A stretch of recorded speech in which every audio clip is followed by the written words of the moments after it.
Georgia and this is The Sound of Georgia. Today we're going to be talking about Sound of Music's 11 o'clock number, or rather trying to work out which one is the 11 o'clock number.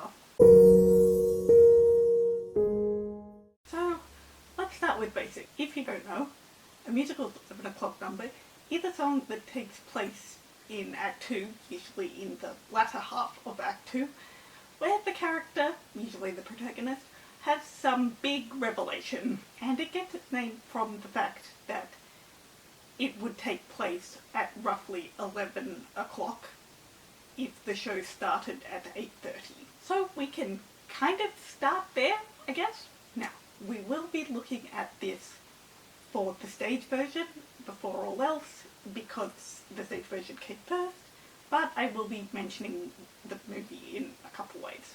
But our starting point is the show. 8:30 to 11 o'clock is 2.5 hours. The Sound of Music stage version is not 2.5 hours long. It's roughly 2 hours 15 minutes.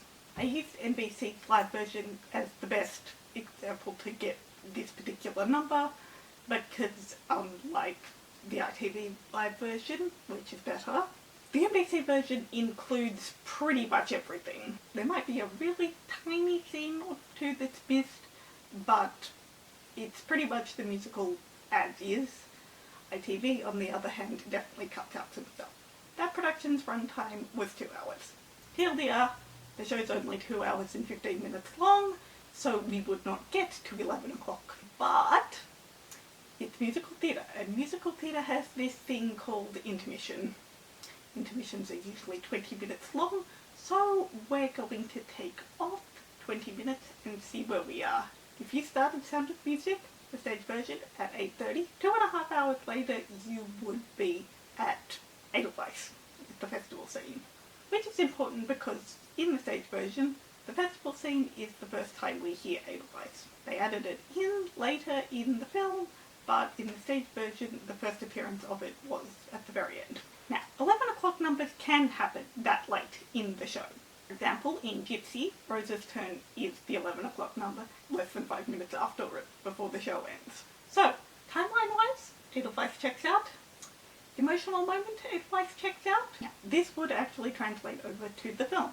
Exactly 2.5 hours in to the Sound of Music stage version, it is the festival scene in Edelweiss. The film's length is up for debate. It depends on where you're looking. The first DVD copy I have of this film, which is still what I usually watch, says 2 hours 47 minutes. Most places though say 2 hours and 52 minutes. Disney Plus says 2 hours 56 minutes.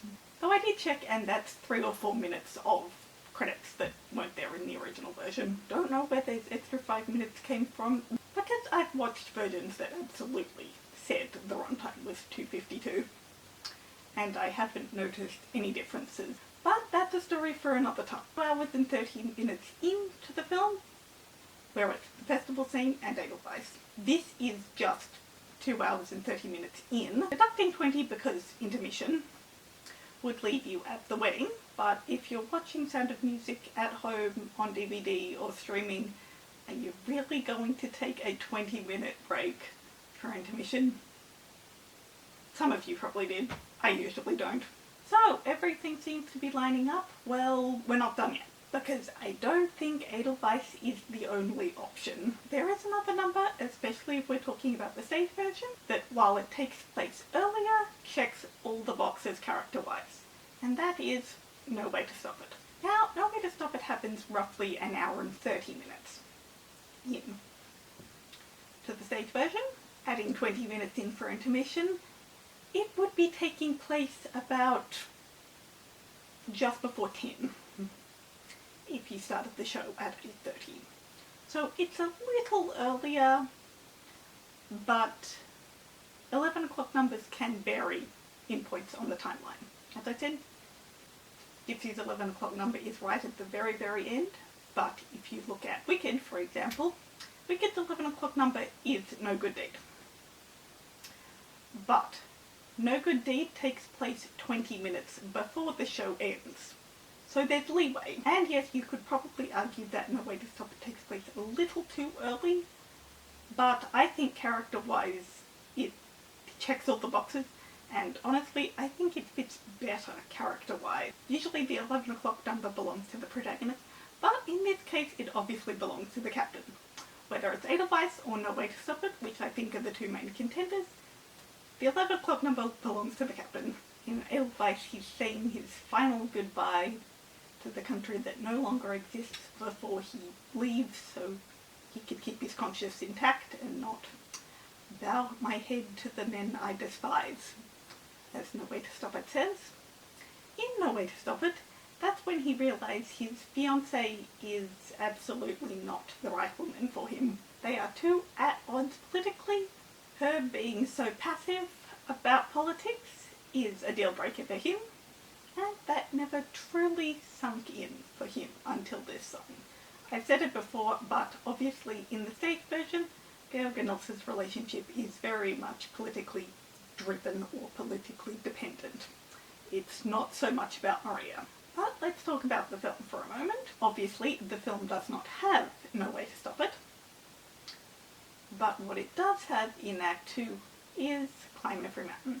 Climb Every Mountain takes place roughly around the same time as No Way to Stop It does on the timeline, and while she's not singing the song, this is definitely a huge moment of realisation for Maria. But I hesitate to call Climb Every Mountain the 11 o'clock number, because on stage it is the closing to Act 1. And they made the changes during the adaptation to film process. They obviously put it in Act 2, but on stage it was and is still the end of Act 1. So then is the answer the stage version's 11 o'clock number is No Way to Stop It, while the film's version is Climb Every Mountain? Or is it Edelweiss in both? I legitimately don't know, and yes, I did that intentionally. Because honestly, I think all three of these songs could work. Really just is the fact that there's really sort of more than one option was the main reason I wanted to talk about this in the first place, especially since as far as the stage version goes, the 11 o'clock number doesn't belong to the protagonist. So let me know what you think. Have I missed something? Is there an actual answer that I don't know? And what is your favourite song out of these three? Mine's definitely No Way to Stop It. But that's all for today. Hope you guys enjoyed. Stay safe, feel free to like and subscribe, and I'll see you in my video next time. So on, go well!